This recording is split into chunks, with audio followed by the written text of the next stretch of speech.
Assalamualaikum warahmatullahi wabarakatuh.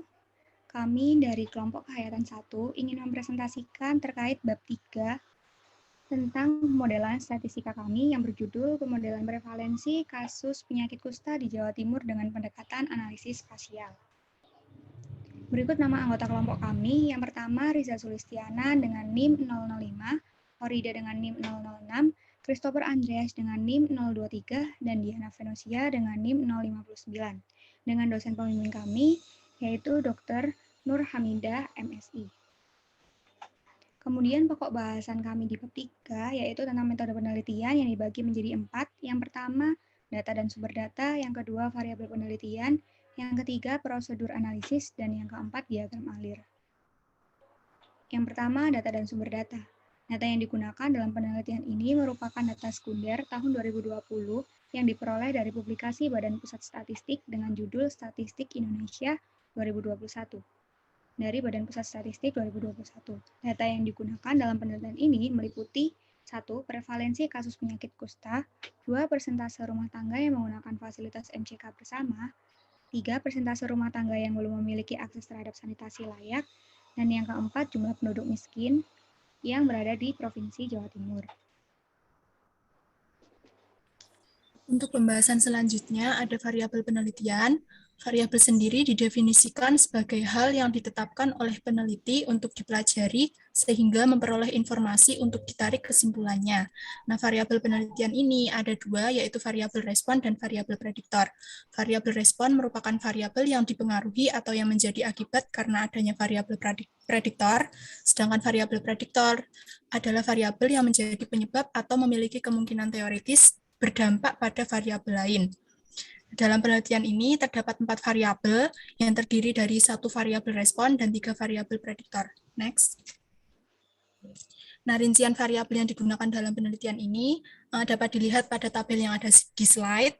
Yang pertama yaitu ada variabel respon Y, prevalensi kasus penyakit kusta dengan tipe data kontinu dan diperoleh dari Statistik Indonesia 2021. Sedangkan variabel prediktornya sendiri ada 3. Yang pertama yaitu presentase rumah tangga yang menggunakan fasilitas MCK bersama. Yang kedua, presentase rumah tangga yang belum memiliki akses terhadap sanitasi layak. Yang ketiga, jumlah penduduk miskin. Nah, ketiga variabel ini memiliki tipe data kontinu dan juga diperoleh dari buku Statistik Indonesia 2021. Selain itu, terdapat pula variabel geografis yang berupa variabel latitude atau garis lintang dan juga longitude atau garis bujur dari masing-masing lokasi. Next. Selanjutnya adalah prosedur analisis. Langkah-langkah yang dilakukan dalam analisis data ini adalah sebagai berikut. Yang pertama, melakukan analisis deskriptif terhadap data prevalensi penyakit kusta di Jawa Timur dan berbagai variabel yang mempengaruhinya berdasarkan peta tematik menggunakan software ArchiView. Yang kedua, memodelkan prevalensi penyakit kusta di Jawa Timur dengan menggunakan pendekatan model regresi linear global dengan langkah sebagai berikut. Yang pertama, mengestimasi model regresi global dengan data prevalensi penyakit kusta di Jawa Timur sebagai variabel respon dengan menggunakan metode ordinary least square. Yang kedua, melakukan pengujian asumsi klasik yang berlaku pada model regresi global. Yang ketiga, melakukan pengujian signifikansi parameter secara bersama maupun parsial. Next.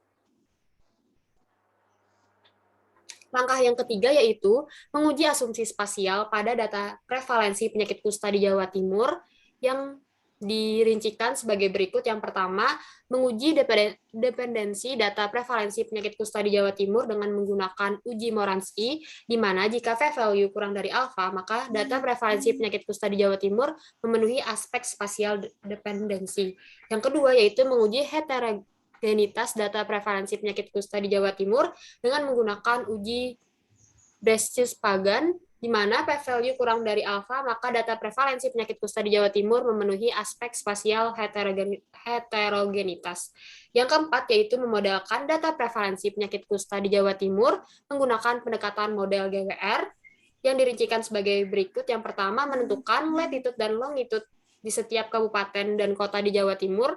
Yang kedua, menghitung jarak Euclidean antara pengamatan berdasarkan lokasi geografis. Yang ketiga, menentukan nilai bandwidth optimum berdasarkan kriteria AIC. Next. Yang keempat yaitu menentukan matriks pembobot dengan menggunakan fungsi kernel Gaussian. Yang kelima yaitu mengestimasi parameter model GWR dengan menggunakan bandwidth optimum. Yang keenam yaitu melakukan uji kesesuaian model, yaitu apakah model GWR sama dengan model regresi global. Yang ketujuh yaitu melakukan uji signifikansi parameter secara parsial. Selanjutnya yaitu langkah kelima adalah membandingkan hasil akurasi dan kebaikan model antara model regresi global dan model GWR menggunakan kriteria koefisien determinasi, koefisien determinasi terkoreksi, dan AIC. Langkah keenam yaitu menginterpretasikan model terbaik dan menyimpulkan hasil yang diperoleh dengan peta tematik menggunakan ArcView. Ya, berdasarkan prosedur analisis yang telah dipaparkan di atas pada bagian sebelumnya, maka kita dapat menggambarkan prosedur tersebut dalam diagram alir. Nah, ini adalah berikut diagram alir penelitian kami. Yang pertama tentunya dari data penelitian, nanti secara ringkas akan kita lakukan analisis deskriptif, yang selanjutnya akan kita melakukan proses pemodelan. Nah, di bagian kotak sebelah kiri, ini adalah pemodelan regresi secara global yang nanti diawali dengan mengestimasi model regresi linear berganda dengan metode OLS yang disertai dengan pengujian asumsi klasik dan juga pengujian signifikansi parameter. Nah, sedangkan pada kotak di sebelah kanan ini adalah estimasi model yang menggunakan pendekatan spasial yaitu GWR, yang nanti pada prosesnya nanti akan diawali dengan pengujian asumsi spasial, menghitung jarak Euklidian, kemudian menentukan bandwidth optimum, menentukan matriks pembobot. Nah, kemudian baru kita mengestimasi model GWR dengan menggunakan bandwidth optimum yang telah diperoleh. Nah, kemudian tentunya nanti juga akan dilakukan pengujian kesesuaian model dan signifikansi parameter. Nah, nantinya dari kedua pendekatan tersebut akan kita bandingkan. Nah, sehingga nanti setelah pemodelan dilakukan, kita akan membandingkan hasil akurasi dan kebaikan modelnya. Dan nanti kita akan pada bagian akhir kita akan menginterpretasikan model terbaik dan menyimpulkan hasilnya dengan peta tematik. Next. Nah, demikian presentasi dari kelompok kami. Kami mohon maaf apabila ada salah kata atau hal yang kurang berkenan. Semoga bermanfaat bagi kita semua. Terima kasih.